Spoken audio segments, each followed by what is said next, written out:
एक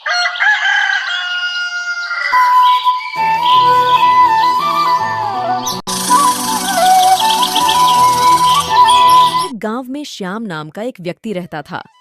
वह स्वभाव से काफी लालची और मक्कार किस्म का था। उसके घर में उसकी पत्नी थी और जीवन खर्च के लिए वह खेती करता था।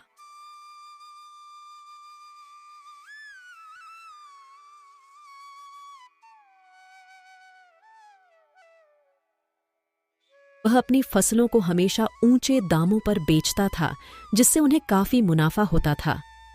फसल पक जाने के बाद उसे घर लाकर रख देता था और जब सभी किसानों का अनाज बाजार में बिक जाता था, उसके बाद वह अपना अनाज बाजार में लेकर बेचने जाता था, जिससे ग्राहक मुंह मांगे दाम पर उसका अनाज खरीदते थे। इस बार भी उसने यही किया। जब सभी किसानों का अनाज बिक गया, उसके कुछ दिन बाद श्याम ने अपने अनाज की बोरियों को बाहर निकाला और एक एक करके बाजार जाकर बेचने लगा। बाजार में किसी और के पास अनाज न होने के कारण श्याम मुंह मांगे दामों पर अपना अनाज बेचता और फिर घर वापस लौटता।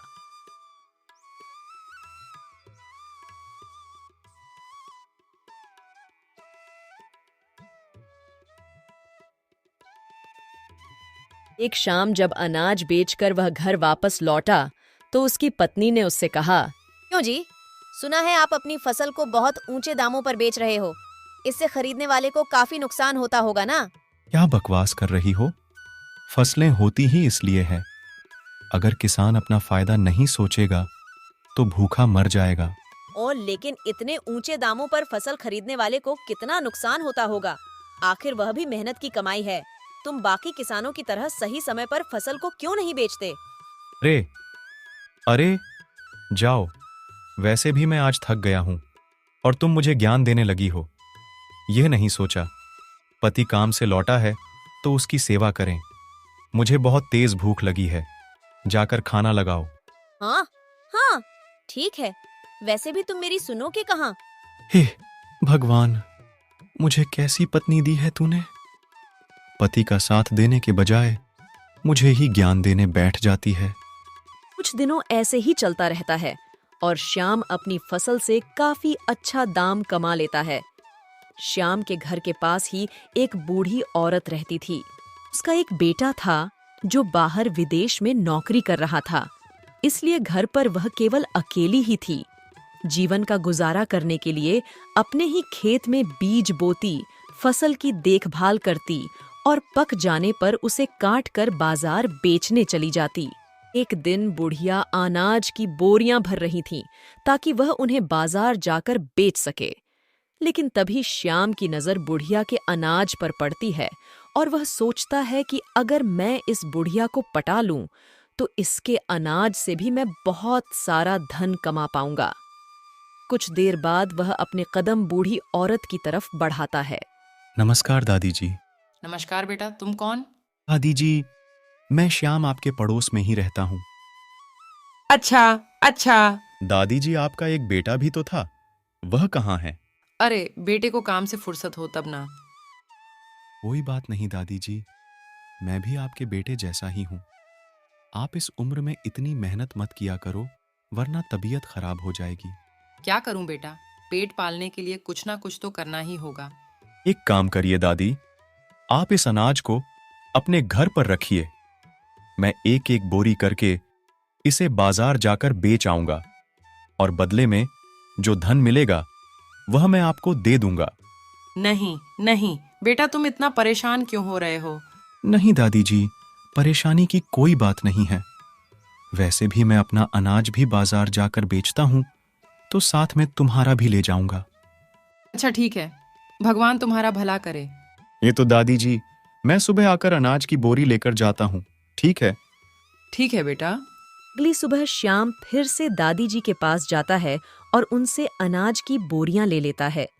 अनाज की बोरियों को बैलगाड़ी में रखकर वह बाजार की ओर निकल जाता है।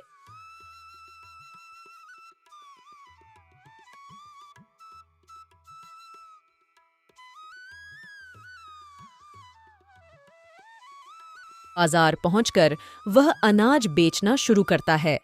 वह अनाज का दाम काफी ऊंचा रखता है, लेकिन किसी और के पास अनाज न होने के कारण ग्राहक मुंह मांगे दाम को खरीदने पर मजबूर हो जाते हैं। शाम तक जब उसका पूरा अनाज बिक जाता है तो वह घर लौटता है। घर आकर जब वह पैसे गिनता है तो खुश हो जाता है, क्योंकि आज उसे काफी बड़ा मुनाफा हुआ है।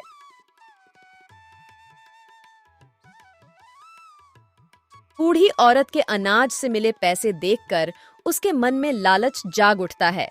वह उन पैसों में से आधे पैसे अपनी जेब में रख लेता है और आधे पैसों को लेकर बूढ़ी औरत के पास पहुंचता है। अरे बेटा, आ गए तुम। ऐसे मुंह क्यों लटकाए हुए हो? क्या हो गया? अनाज बिका नहीं क्या? दाम पर मेरा अनाज खरीदा है, ये रहे कुछ पैसे। बुढ़िया जल्दी से उन पैसों को गिनती है और कहती है, बेटा, ये तो बहुत कम है। मैं जब भी अनाज बेचने जाती थी तो मेरे साथ कभी भी ऐसा नहीं हुआ। वही तो दादी जी, मैंने बहुत कोशिश की आपके अनाज को अच्छे दामों में बेचने की, लेकिन ग्राहक सहमत नहीं हुए। इस वजह से अनाज के दाम को कम करना पड़ा। अरे बेटा, उदास होने की कोई जरूरत नहीं है। तुमने तो अपनी तरफ से पूरी मेहनत की। कुछ देर बाद श्याम वहां से जाने लगता है, लेकिन बुढ़िया उसे रोकती हुई कहती है, बेटा, तुमने अनाज बेचने में काफी मेहनत की है। ये लो, कुछ पैसे हैं, रख लो। बेटा, तुमने अनाज बेचने में काफी मेहनत की है। ये लो, कुछ पैसे हैं, रख लो। नहीं नहीं दादी जी, मैं कैसे ले सकता हूं? और वैसे भी आपके अनाज के दाम अच्छे नहीं मिले हैं। आप ही रखो उन पैसों को। लेकिन बुढ़िया किसी तरह उन पैसों को श्याम की जेब में रख देती है। श्याम घर के लिए रवाना हो जाता है। घर पहुंचकर वह उन सभी पैसों को इकट्ठा करता है और देखकर खुश होता है और कहता है, आज तो आम के आम और गुठलियों के दाम हो गए। अगर ऐसे ही चलता रहा तो मैं बहुत जल्द काफी धन कमा लूंगा। कुछ दिनों तक ऐसे ही चलता रहता है और श्याम उस बूढ़ी औरत को उसके अनाज के बदले में बहुत ही कम पैसे देता है। एक दिन श्याम बुढ़िया का अनाज लेकर बाजार जाता है। उसके पास ग्राहक आने लगते हैं। बगल में लखनचंद भी अपना अनाज बेच रहा था। उसने देखा कि श्याम के पास काफी अनाज है। वह देखकर सोचने लगता है कि सोमनाथ के पास इतना अनाज तो कभी था ही नहीं, फिर यह अनाज किसका है? तभी लखनचंद का दोस्त कहता है, अरे भाई, तुम्हें पता नहीं है श्याम ने अपने पड़ोसी बुढ़िया दादी को अपने चंगुल में फंसा लिया है और उन्हीं का अनाज बाजार में बेचता है। यह सुनकर लखनचंद कहता है, श्याम बहुत ही लालची और धोखेबाज इंसान है। वह जरूर दादी को बदले में बहुत ही कम पैसे देता होगा और बाकी बचे पैसे खुद ही रख लेता होगा। अगली सुबह लखनचंद दादी के पास जाता है और कहता है, नमस्ते दादी जी, मेरा नाम लखनचंद है। मैं बाजार में अपना अनाज बेचता हूँ। वह बात कहते कहते श्याम के बारे में बात करने लगता है और कहता है, दादी जी, आपके अनाज के तो बहुत अच्छे पैसे मिलते होंगे ना आपको? दादी जवाब देती है, नहीं बेटा, अभी अनाज बहुत ही कम दाम में बेचा जा रहा है। श्याम हर रोज अनाज की बोरियां लेकर जाता है और उदास चेहरा लेकर वापस आता है। यह सुनकर लखनचंद कहता है, नहीं दादी जी, बाजार में तो आपका अनाज काफी अच्छे दाम में बेचा जा रहा है। मैंने खुद अपनी आंखों से देखा है। कहीं ऐसा तो नहीं है कि श्याम आपको इसके बदले में कम पैसे देता हो और बाकी पैसे खुद ही रख लेता हो। यह कहकर लखनचंद चला जाता है और कुछ देर बाद श्याम दादी के पास आता है। तो दादी, खूब कोशिश करने के बाद बस इतने ही पैसे मिले हैं। क्या हुआ बेटा? क्या आज भी अनाज अच्छे दामों में नहीं बिका? कहाँ दादी, बहुत प्रयास किया लेकिन कुछ ठीक नहीं हुआ।